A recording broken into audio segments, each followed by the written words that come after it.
If you guys haven't heard, there was this giant political speech in Europe to all the NATO leaders, generals, politicians that run all of Europe and Brussels. And that was the Vice President of the United States, JD Vance, speech where he actually shellacked Europe, called them out completely. He basically hit them with a 2x4, if not physical, but of course it probably felt like a physical 2x4 that he hit him with. He hit him with a lot of truth regarding how Europe has been oppressing religious freedoms and how their values are not American values anymore. Because if people don't understand is that since, and I'm European immigrant to America from Ukraine, the country that has failed at pretty much defending its own freedoms and liberty because Zelensky is a tyrant now, and the whole war with Russia has been a failure. But besides that point, because I'm from Europe, I understand keenly the awareness of that there's no Bill of Rights in Europe, just like in the United States, that there's really no freedom of speech, but it's censored freedom of speech that exists in Europe. And so you'll see in this video, and then you'll see some other reactions to this video of how JD Vance really called out all of the European leaders, like Trump basically called out the deep state in America. Well, this was America being represented by JD Vance, the vice president who represents Trump, basically calling out all of the failures of Europe, all the leaders who are basically effeminate men who are even run by women who hate freedoms. It's not that they're just women, but they're just women who act like men because they have no values of life. They love abortion more than they love their own children. And so because of that, Europe has paid the price. And so as somebody who immigrated from Ukraine to America and Europe, I have seen how Europe has really collapsed just by being there, looking at it, talking to people there when I traveled here and there back in the past 20 years. But now Europe is in a total free fall. And unless there's a spiritual revival, Europe is going to become a totalitarian regime. And in a way, this Ukraine-Russia war has shown that Europe needs to take its own collective security in its own hands, but not just that, not against the boogeyman of Russia, but it needs to figure out where its own identity lies and not lying under the wings of America, of Daddy America, but actually have their own understanding of sovereignty and respecting their own citizens instead of treating them like garbage and like baloney that they treat them, because as you'll see in the speech, JD Vance talks about how they have arrested and put people in jail for praying silently outside of an abortion clinic. And I believe this happened in England a year or two ago, or during the Biden regime. And so that shows you that if you can't even pray to God outside an abortion clinic silently, and you get arrested for that, then there's no low that they will not stoop down to in order to become a totalitarian regime. And so JD Vance basically calls them to their face. It's like an emperor with no clothes kind of scene, like a movie scene, like everyone's literally stunned. And you're going to see that in this speech. And the reason I wanted to show this video is because as a Christian, I know that it's Christianity that actually gave the freedom to the world to allow the freedom to practice your belief system without being killed. Of course, you had the state and the Catholic Church combined. But again, Christianity, other than Islam, or besides Islam versus Islam, has always been for the valuing of the human being from the womb, always been for the sanctity of marriage, one man, one woman, always has been for freedom of religion and freedom of speech. That's what made America very different from its cousin of Europe, because Europe was becoming totalitarian again in the 1776 or in the 18th century, and so, or 19th century. So America had to come in as a way, it's kind of like a miracle from God, an experiment in freedom and liberty under Christian values and biblical values of putting back the biblical building blocks of freedom into the United States and the world. And so JD Vance is basically reminding everybody that you cannot be calling yourselves a bastion of democracy and freedom while persecuting your own people for religious things that you disagree with. That is evil, and that is Soviet Union. That's what Reagan and many people call out the Soviet Union, where I was from, for doing that, for persecuting and killing Christians. And so as a Christian myself, it warms my heart. And again, J.D. Vance is not a born-again Christian, he's a Catholic, so you never know what's going on with the Catholic Church, how it really runs things through the Jesuits. But in what he said here is actually really well said, because it's just truth, plain truth said by the Vice President of the United States. And all Christians need to pay attention to this. And even if you're not a Christian, just think about the truth of what he says and how much the Bible and Christianity has really brought freedom to the world, and how the world is going against it through globalism, which is satanic globalism that is trying to take the world over again. And now America is again fighting back against all this globalism that was happening in 1776. And we're living in an animated contest of freedom. And we're seeing the results of this contest of freedom happening, of good and evil always duking it out. But in the end, we know that Christ is King, that he's the only one who can solve all the world's problems. It's not the New World Order.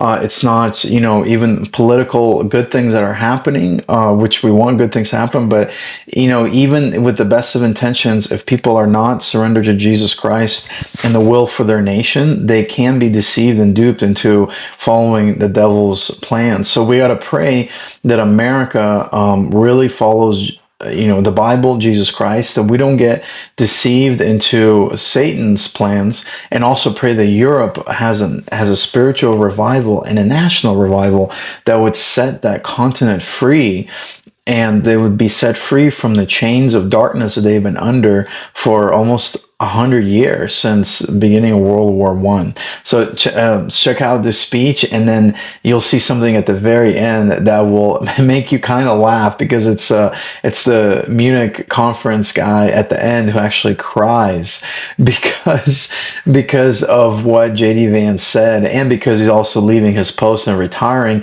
But it's kind of amazing that these people, they're just so wicked and so powerfully wicked, but they're also just chess pieces on the board of the devil, and they're being removed, of course. But God has his plans. But at the same time, we just got to see what happens, because it is pretty amazing just to see how they're all crying because J.D. Vance called them out. Please welcome Vice President J.D. Vance. J.D. Vance gave these remarks at the Munich Security Conference in Germany and roasted all of Europe right to their faces. This is a shortened version of a must-see speech. We gather at this conference, of course, to discuss security, and normally we mean threats to our external security. I see many great military leaders gathered here today. But while the Trump administration is very concerned with European security, the threat that I worry the most about vis-a-vis Europe is not Russia, it's not China, it's not any other external actor. And what I worry about is the threat from within, the retreat of Europe from some of its most fundamental values shared with the United States of America. Now, I was struck that a former European commissioner went on television recently and sounded delighted that the Romanian government had just annulled an entire election. He warned that if things don't go to plan, the very same thing could happen in Germany too. Now, these cavalier statements are shocking to American ears. For years, we've been told that everything we fund and support is in the name of our shared democratic values. But when we see European courts canceling elections and senior officials threatening to cancel others, we ought to ask whether we're holding ourselves to an appropriately high standard.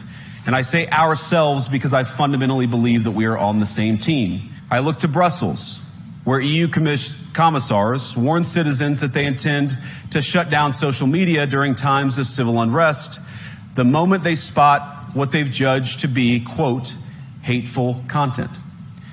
Or to this very country, where police have carried out raids against citizens suspected of posting anti-feminist comments online as part of, quote, combating misogyny on the internet, a day of action.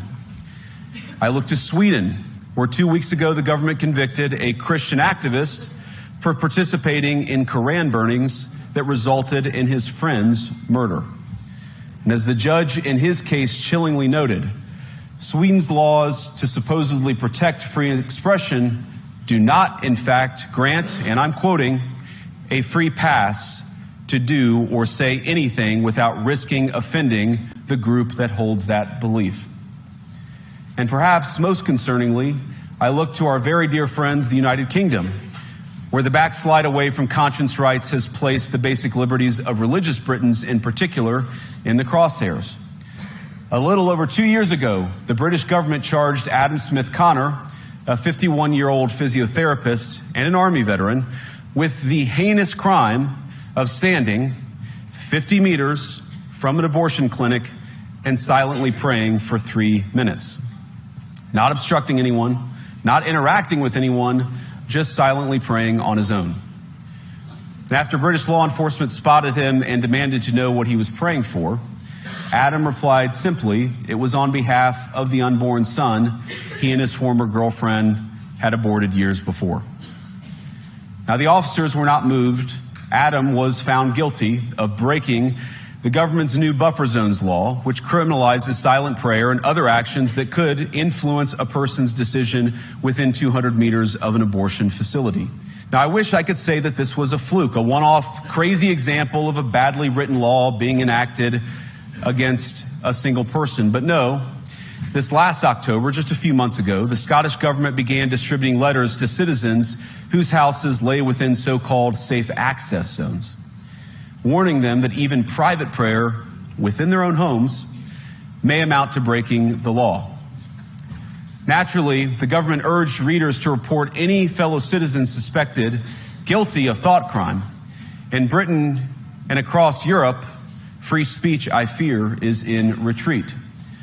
And in the interest of comedy, my friends, but also in the interest of truth, I will admit that sometimes the loudest voices for censorship have come not from within Europe, but from within my own country, where the prior administration threatened and bullied social media companies to censor so-called misinformation. Misinformation like, for example, the idea that coronavirus had likely leaked from a laboratory in China. Our own government encouraged private companies to silence people who dared to utter what turned out to be an obvious truth. In Washington, there is a new sheriff in town, and under Donald Trump's leadership, we may disagree with your views, but we will fight to defend your right to offer it in the public square, agree or disagree.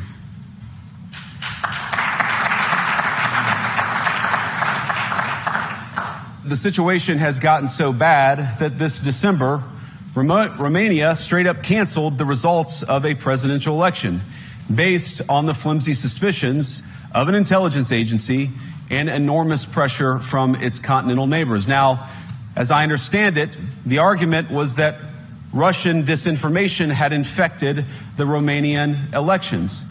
But I'd ask my European friends to have some perspective. You can believe it's wrong for Russia to buy social media advertisements to influence your elections. We certainly do. You can condemn it on the world stage even. But if your democracy can be destroyed with a few $100,000 of digital advertising from a foreign country, then it wasn't very strong to begin with. The organizers of this very conference have banned lawmakers representing populist parties on both the left and the right from participating in these conversations. Now again, we don't have to agree with everything or anything that people say. But when people represent, when political leaders represent an important constituency, it is incumbent upon us to at least participate in dialogue with them. Europe faces many challenges, but the crisis this continent faces right now, the crisis I believe we all face together, is one of our own making. If you're running in fear of your own voters, there is nothing America can do for you. Nor, for that matter, is there anything that you can do for the American people who elected me and elected President Trump. You cannot win a Democratic mandate by censoring your opponents or putting them in jail. Whether that's the leader of the opposition, a humble Christian praying in her own home, or a journalist trying to report the news. Nor can you win one by disregarding your basic electorate on questions like who gets to be a part of our shared society. And of all the pressing challenges that the nations represented here face, I believe there is nothing more urgent than mass migration. Today, almost 1 in 5 people living in this country moved here from abroad. That is, of course, an all-time high.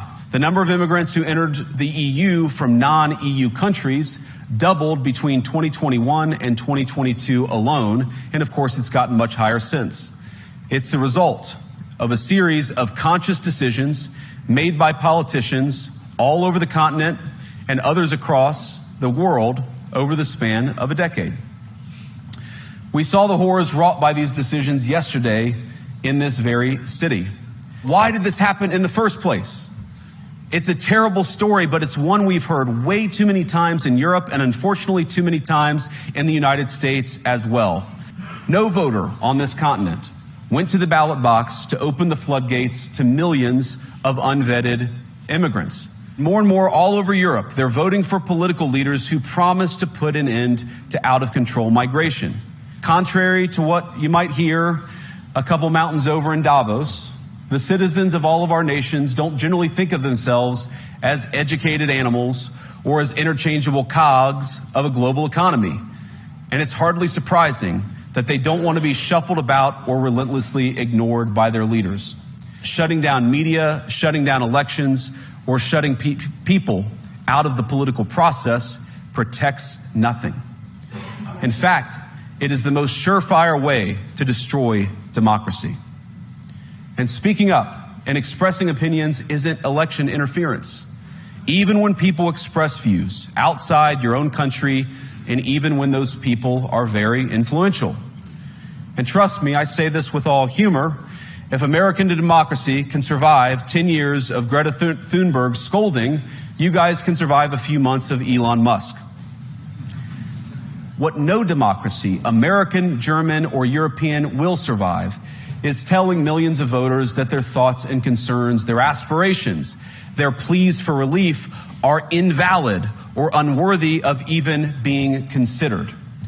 Democracy rests on the sacred principle that the voice of the people matters. To believe in democracy is to understand that each of our citizens has wisdom and has a voice. And if we refuse to listen to that voice, even our most successful fights will secure very little.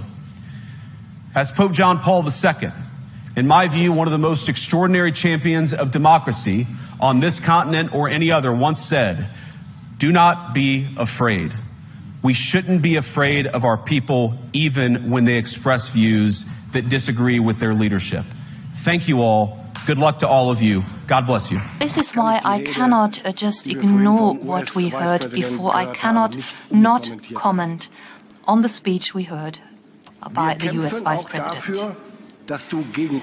We fight for your right to be against us. That is the motto, one of the mottos of the Bundeswehr, and it stands for our democracy.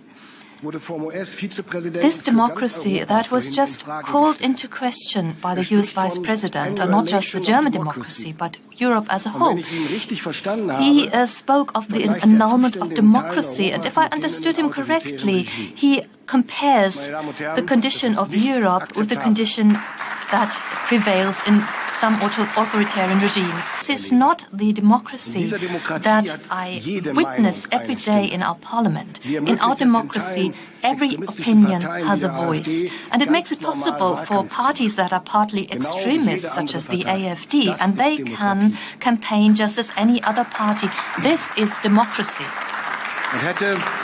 And if the Vice President had the opportunity to switch on his TV set when he arrived yesterday, he would have seen one of those candidates in primetime TV. By the way, we even admit media that spread Russian propaganda, and the representatives of the federal government answer their questions. Nobody is excluded.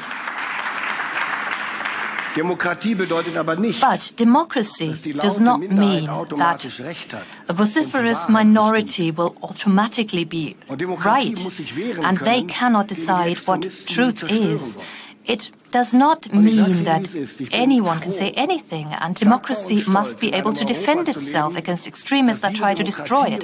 I am happy to live in Europe, where this democracy is defended every day against its internal and external enemies.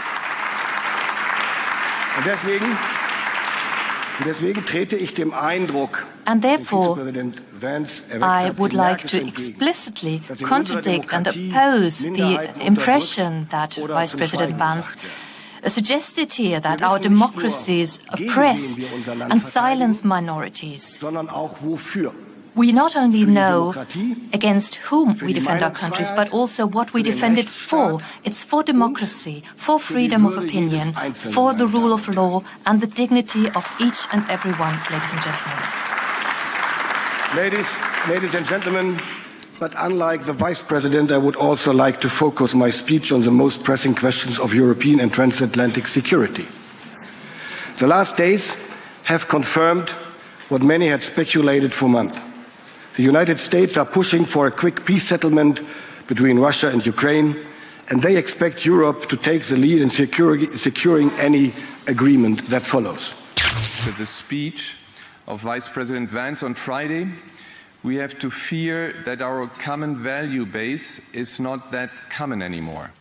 I'm very grateful to all those European politicians that spoke out and reaffirmed the values and principles that they are defending. No one did this better than President Zelensky. Let me conclude, and this becomes difficult.